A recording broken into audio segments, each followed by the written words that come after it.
Welcome to Theater Corner. I'm your host, Michael Taylor.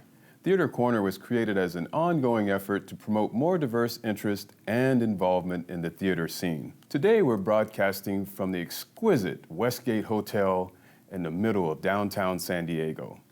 And today's guest is the wonderfully talented opera singer, Michelle Bradley.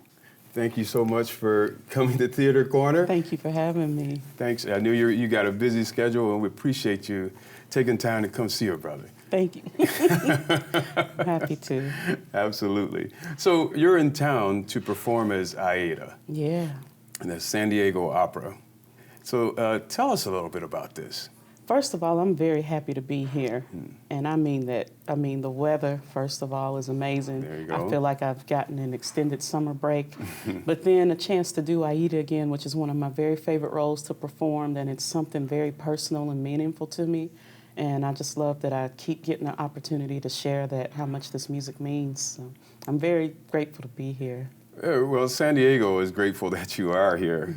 It's really quite wonderful. And so I understand you come from Houston, Texas. So how does a young lady from Houston, Texas, find herself performing all over the world in opera?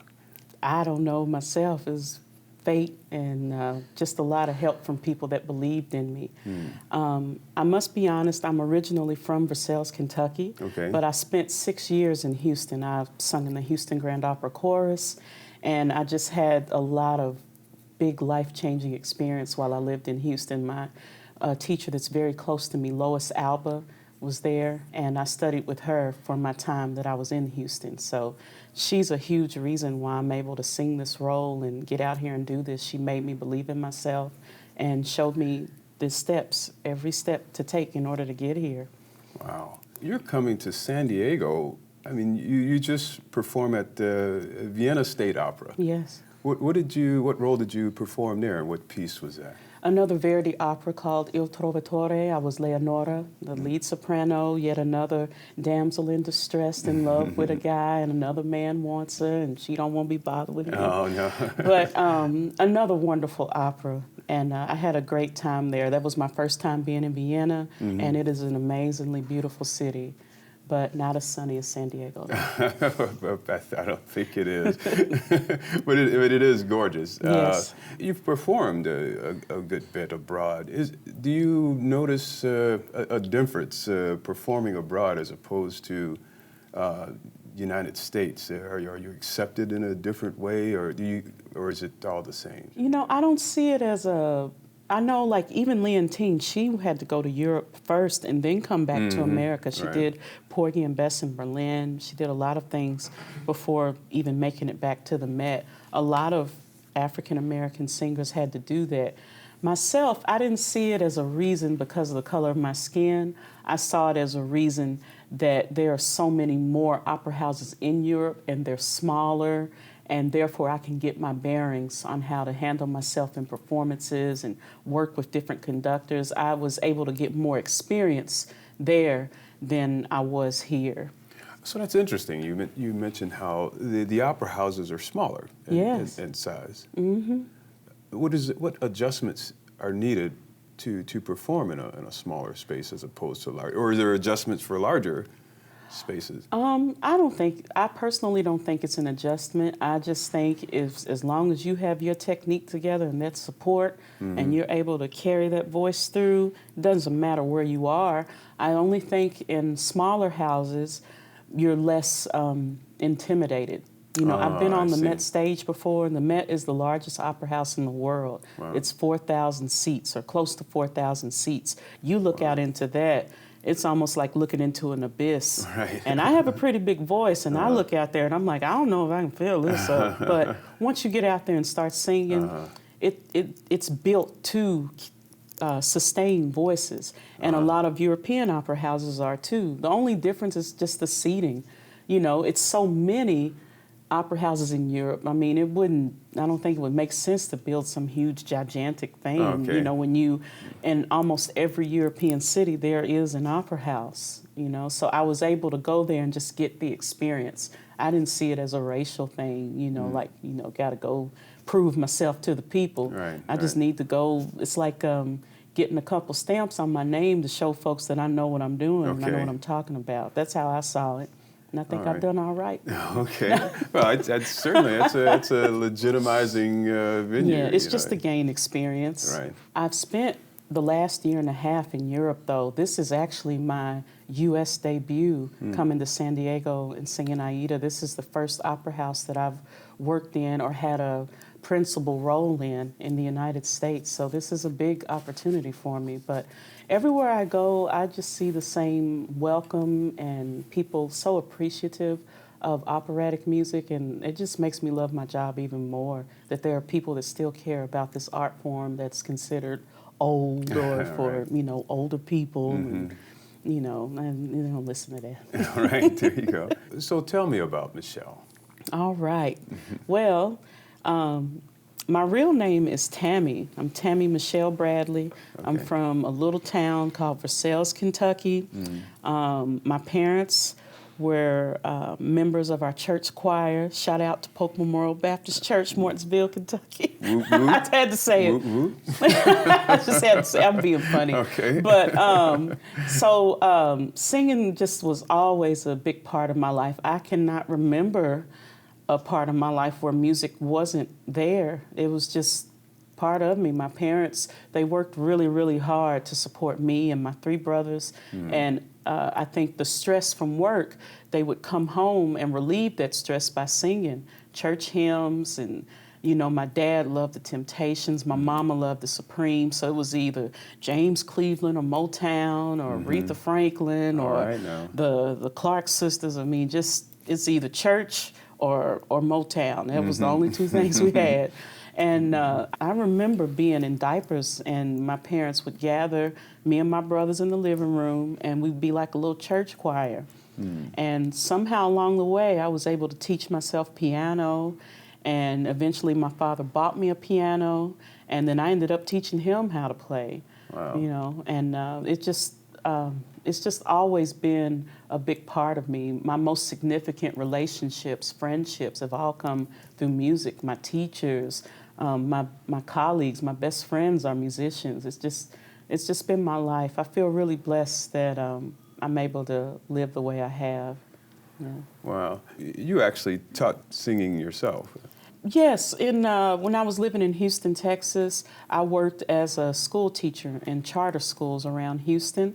And I would teach preschool all the way up to middle school. I'd give private piano lessons, private voice lessons, and then I would also teach classes and, just do my best to instill a love of music. And some of my students I still keep in touch with through Instagram or Facebook, and they'll be like, Miss Bradley, I'm taking trumpet lessons now, or I'm still singing, or I'm still playing piano. I just wanted them to have the same excitement I did. They don't have to go and make a life out of it like I have, but just to have it, though. Even if they want to be a lawyer or engineer, I think just having music in the background is really important. It's so influential to your mood and your mindset, and I don't know, I just love it. I don't know. So helping give that gift to young people, teaching, singing, do you think that perhaps that's kind of contributed to your own career and your own place in music? Yeah. Oh, yeah. And I must say, especially students of color, because if I must be honest, I feel like there are times when we are overlooked by certain people, and I would love to be able to instill, especially in young women of color, that there is nothing wrong with you and that you can do exactly what I'm doing, or you can go be Michelle Obama if you want to. I just want all my students, no matter what color they are, to know how special they are. I think children are wonderful. I have not been blessed enough to have any of my own, but what I love about them is their innocence and that their minds are so open, and it's like Play-Doh. You can just shape it into whatever you want. And I want to shape it into good things, because what you learn in the first years of your life is the basis of your personality for later on. And so I just want to be sure to instill good things. I had a wonderful childhood, and I had a lot of love. And it breaks my heart when I see children that don't have that. And I want whatever child that comes into contact with me to remember, you know, Miss Bradley loved me, you know. Wow. And I think my students remember that about me. They try me some days, yes. It'd be some rowdy music classes sometimes, but I really did care about them. Okay. And I still do. What type of training? What training professional training have you had? Okay, my big moment in my life with professional training was joining the Lindemann Young Artist Program, and that was with the help of Marilyn Horn and my teacher Lois Alba from Houston, Texas. I started there in January of 2015. I worked with a wonderful coach named Ken Noda and Natalia Kachikova, as well as Maestro James Levine, and it really was just a pivotal point in my life, and I did 3 years there, and it's no turning back. Let's talk about Aida, this role, and how does singing Aida compare to other Verdi roles?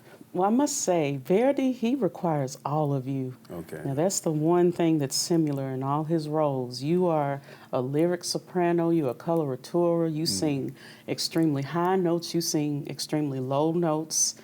The only thing I could say with Aida is that I get to be, I think that is the role where I'm most myself.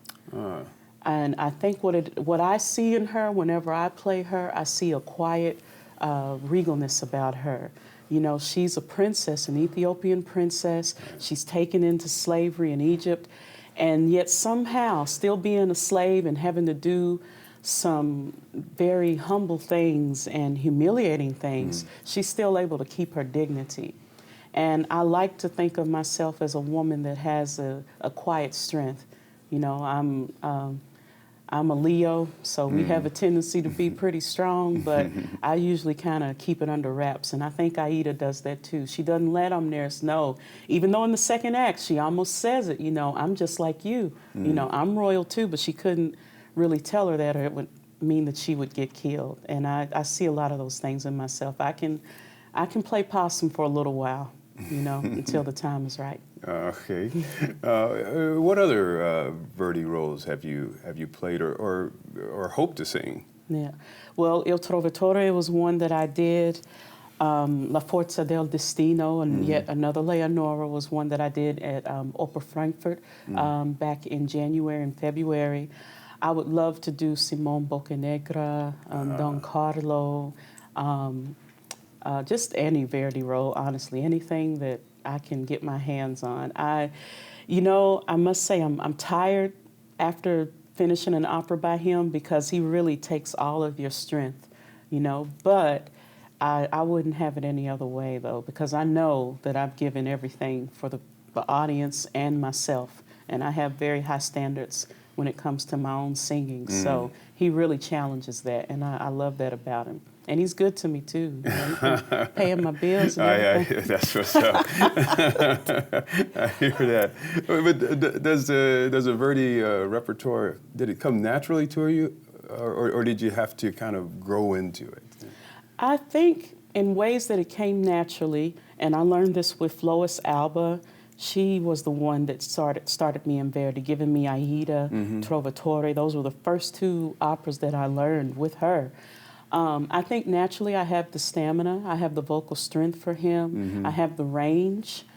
Things that I've had to learn was the Italian language and learning how to pace myself in the opera. The second act of La Forza del Destino, the fourth act of Il Trovatore, the third act of Aida, those are some of the most difficult singing you could ever do. You are all types of voices within one act, and you have to have a lot of stamina, and I've had to learn how to pace myself. I tend to want to give it all right away, and you know, you can't do that all the time. You know, I got two more hours worth of singing to do. You know? Opera's at least 3 hours, so. Incredible. Yeah. So then what type of exercises do you do during the week of your performance? Well, I'm pretty strict with myself. It takes a lot of focus. I don't hang out. I usually like to keep to myself, especially the closer the performance gets. I don't want to risk getting sick. I don't want to risk using my voice too much or getting hoarse or anything like that. Drinking obscene amounts of water, no alcohol, no little wine with dinner, nothing like that. And I love a vocal book by Matilda Marchese.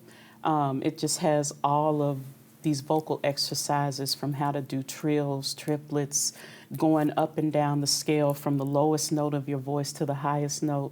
I really love working on her. And if I can do that at least 30 minutes a day to an hour, and then I'll go be quiet and I'll work through my music mentally, I feel pretty prepared.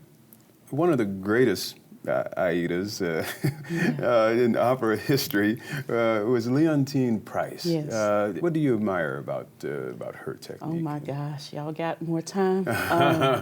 First of all, it's just the beauty of it, the beauty of her voice. I remember when I first heard her, I was 17. I just started college at Kentucky State University in Frankfort, Kentucky. My first teacher was Andrew W. Smith. He's the one that taught me about opera. I didn't know what opera was. Okay. And he gave me her Prima Donna album, and he never got that album back from me. I'm sorry, Mr. Smith. I cannot give that album back.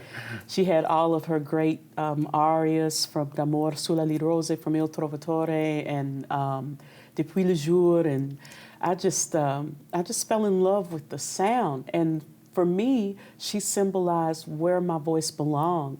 You know, I grew up in church, and I'm not really a gospel singer. That's not really how I present myself when I sing. I'm not a pop singer. I can't dance, so it wasn't gonna work. And when I heard Leontine, I was like, yeah, this is where I can make my voice do this. I can study this, and I just fell in love with opera because of her. I fell in love with her confidence. I'm reading her biography right now by Hugh Lee Lyons, and just how confident she is. You know, she just gets out there and sings it. She even said herself that she loves the sound of her own voice. And I think to be in this career, you have to love the sound of your own voice. She's not arrogant. It's a difference between arrogance and confidence. Being confident, you love yourself, but you also lifting other people up while you love yourself. Right. Being arrogant means you got to step on everybody to feel good about yourself. She don't do that. I love that she is that she loves herself that much, and that she gives that love through her singing. That's how I want to be. You know, I want to lift people up when I sing, and I'm also lifting myself up. Yeah, but I want to make people feel something, feel good, and take a break from how awful this world can be sometimes. Right. Yeah. And in terms of lifting the audience up, I mean. Theater performance, it is a collaborative effort. Yes. I mean, imagine performing with no audience. I mean, what does that give and take with the audience for you? Well, I think singing is a service. You know, it's so, is the correct word, physiological, just because I will never know what my voice actually sounds like. If I were to sing to you right now, you're going to hear something, but I won't really hear it because it's coming from me. You know, I have to trust the fact with my vocal technique and my mechanism that I'm doing the right things to get my voice out of me at the highest level, but I will never know what I sound like. So when I go out to an audience, my mindset is just to give my very best. I don't care what the critics say or what anybody else thinks. I'm laying it all out there for you. It's my vocal cords, everything. They lay it out there on the stage, and you can take it or leave it. What does Leontine do as Aida that you most admire? What does she do with that role? It's just, she was so statuesque in it and so sure. No note was ever too difficult. You know, they say the high C that you go up to in O Patria Mia, that's one of the most difficult notes to sing. But every time I hear her do that, it just makes me think, like, I just need to sit on down somewhere, because she does it with such ease. And it's just so glorious. Everything about that role that she does, it's just, she's untouchable in it. She really is. Wow. She's untouchable. It's like Whitney Houston and all of her songs. You can hear other people do it, but it's really never going to be the same. After San Diego, what do you have coming up? I have a lot of recitals. I will be doing recitals at the Kennedy Center on December 11th. I'll do a recital at the Rockefeller University on November 20th. I have a recital in Santa Barbara at the Music Academy with Marilyn Horne right after San Diego. So between AIDA rehearsals, I'm going home and studying my recital music. So it's an ongoing thing. Wow, wow. Yeah. I'm also doing the piece by Barber with the Miami New World Symphony, Knoxville, summer 1915. So I'm learning that too. Yeah, it's ongoing. So I understand the San Diego Opera is going to do a special performance, and there's going to be like something like 3,000 school children there. What does that mean to you? Because there are going to be young girls of color in this audience, and you're basically going to represent possibilities to them. Yeah. You know, what would you say to a young girl of color that may have an interest in embarking on the same type of career? I would tell them, please do it. We need more of just people of color in this field, that to let everyone know it's not something that's closed off. Music is for everybody. Opera, R&B, country, whatever it is. I like country music, by the way. I mean, music, it should not have a color. I mean, nothing should, but especially music, though. It's too unifying. I see it as a privilege that young girls would look at me that way. And if anything, I would just want them to know to, first and foremost, to love themselves, and that whatever they want to do in life, it is very much more than possible, more than possible. So give me the dates that you're performing here in San Diego. So our performance dates are October 19th. We open on a Saturday evening. Then we also will sing October 22nd, October 25th, which is my dad's birthday, and October 27th. It's been an incredible honor and a privilege to sit from across from you and have this chat. And I'm really looking forward to the performance as Aida. It's going to be beautiful, and thank you so much for taking out time to come see your brother again. And thank you, viewers, for tuning in to another episode of Theater Corner, and we'll see you next time.